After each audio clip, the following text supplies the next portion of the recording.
It's like 2 o'clock, about to be three. I was sitting in bed thinking about the next chapter. I was like, oh man, I can't wait to find out what happens tomorrow. But then I was like, well, technically tomorrow's now, and I'm already awake, so guess I'll read a chapter, finish the chapter, and I was like, well, might as well make a video. So, welcome to Academy After Dark. I'm your host, Dean Bastard, and tonight I'm going to be talking about Beastars Chapter 3, A Warning in the Mist.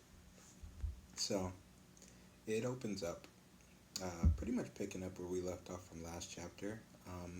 Louis was asking Legoshi for help with something. We find out what that something is. He's standing guard outside. It's misty out. It's nighttime. And he's having a flashback to what happened inside of the drama club room.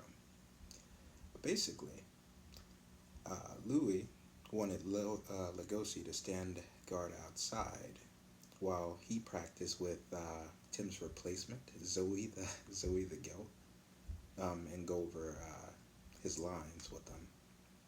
Legoshi was a little hesitant to do this.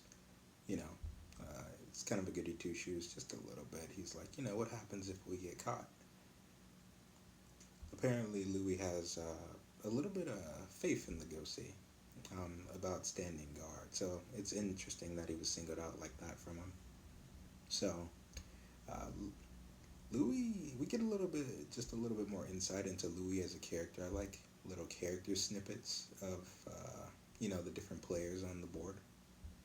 Um,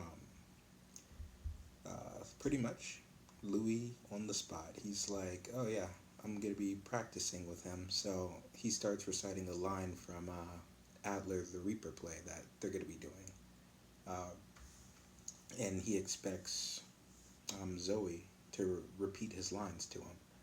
Legoshi's on the side. He's like, "Oh wait, Zoe's in junior high. He just got the role. He just got the role yesterday. There's no way he hasn't memorized." So when Zoe gets nervous, he's like, "Oh, I'm sorry. I haven't learned my lines yet. Give me till tomorrow." This upsets Louis. Louis goes up to him, grabs his mouth, and he's like, "I can't hear you. You should speak up. Did you eat your script? You know?" Zoe's like, "No, I didn't. I didn't eat it. I just haven't learned my lines yet." He looks pretty scared of Louis at this point, and Louis is making a pretty terrifying face at him. And he's kind of an asshole about it. He's like, "All goats are good for is for eating paper. Don't tell me you ate your script, right?" Zoe's very afraid of Louis at this point. He's like, "I promise I'll learn my lines by tomorrow." Louis isn't having it. He's like nonsense. Goats are lazy. Um, so we're gonna practice tonight, right? I found that scene a little bit interesting because you get to see Louis. This is like his second appearance. It's a chapter 3, and he has this. I've met people like this in real life. Admittedly, I've been one of these people. Um, uh, he demands perfection in whatever he does, and it goes to show later when he's talking with Zoe, and Zoe's like, "Man, thanks for coming out here with me to practice, to help me practice my lines and whatnot." Louis turns around. He's like, "What do you mean? Like, I didn't do this for you. Essentially, I'm doing this for me. Like, I just don't want to make a fool of myself, stumbling and fumbling on our lines just because you don't know it. I want to look good." I'm watching what he's saying, and for the most part, I believe it. Apparently, Louis, I was right about him when I said he reeked of aristocracy. He's like an elite in the school. He's the president of the drama club, right? Um, and pretty much runs the school at Cherryton High. That's the impression that I got from it. So he has some esteem. Like, people know him.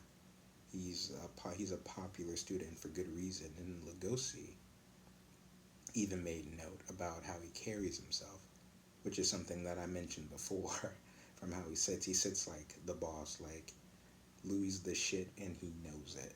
You know, even though he's like a herbivore, he has this air and like power. He has this air about him that is kind of like a carnivore, in a sense, in the confidence he projects. So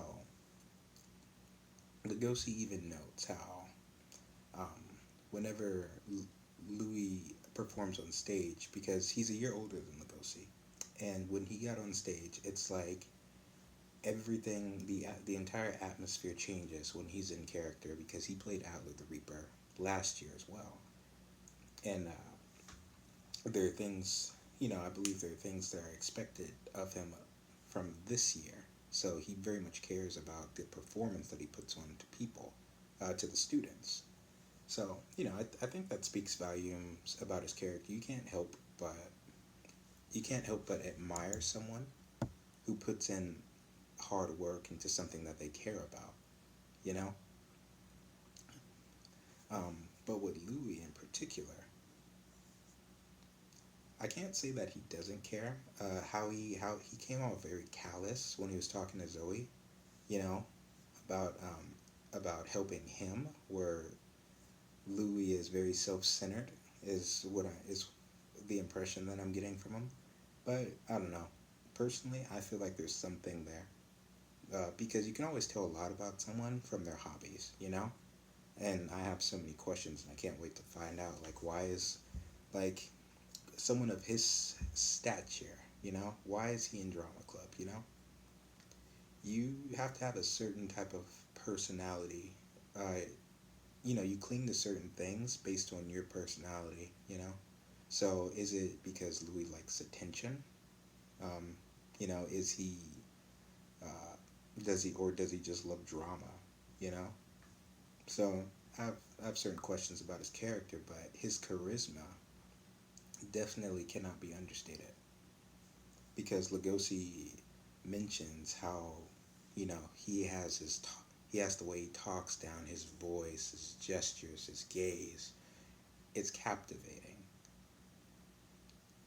I've met people like that, um, and you get the sense that you just want to follow them. And I feel like Louis commands that type of respect just from his presence alone. He's very self. I believe he's very self conscious about his appearance because Legoshi points out his horns as well. Like, how many hours a day does he spend polishing those deadly looking antlers of him of his, you know? So he definitely keeps up his appearance, you know?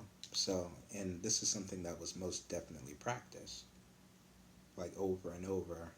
Um, his, you know, outside, his exterior appearance and characteristics. I feel like this is something that he may have just been born with, but also something that's been practiced. That's the implication I'm getting, because even though that they have a rehearsal tomorrow in the gym, Louis says, "Oh yeah, we're having an impromptu rehearsal tonight, so you can get it down, so you don't embarrass me."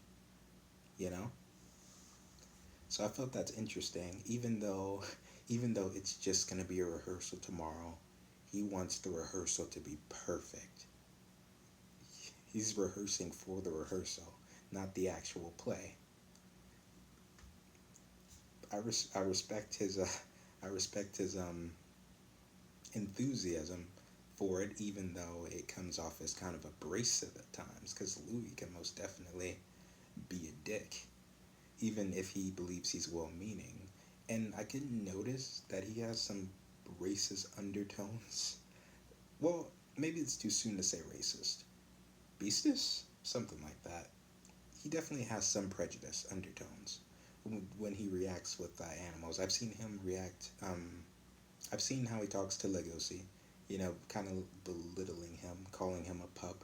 How he talks to Zoe, saying goats are lazy. Goats are lazy. Um, you probably ate your script, something, something along those lines. And I thought it was funny at the time, but just because he's saying it and how he's saying it, he most definitely believes what he's saying. And for all I know, it could be true. Maybe Zoe did eat his script. So, I don't know. It's just something small about his character I noticed. I hope I see more of it. He's definitely a treat to watch. You could definitely feel the charisma of Louis, Red Deer, coming off the page. So he's most definitely fun to watch. So, Legacy. He's standing outside, just standing watch, like he's supposed to be doing. It's dark outside, it's misty. He's kind of daydreaming about him just being a fountain. He just wishes that the fountain in him can take, could just switch spots. All he would have to do is just spout water. So it's kind of on cloud nine. So Legacy hears someone. He hides and he's like, "Oh man, I hope like what would happen if we get caught? What if we get expelled?" He focuses his senses and he sees that, well, he smells and senses that it's a small herbivore about 30 feet away from me. And the question that he has, if I chase it, will it run? It's kind of strange. I find it kind of weird that anyone would be outside around that time because not too long ago a student was just murdered. So, and it's a herbivore roaming about another student. Um, you know, with something like that, you would think that where's their instinct to survive at? You don't just go outside at night and just start walking around without the fear of getting like attacked or something like that. So there might be some naivety with this person. So Legosi, he steps out of the shadows and um, he starts chasing the silhouette. Right? It's revealed later that it's a small rabbit. Um, I believe she's gonna be the next big player in the show. Don't know her name yet, but it's revealed to be this person right here, this small rabbit, and I believe I saw her in the opening of the Wild Side. That's the Beastars anime opening.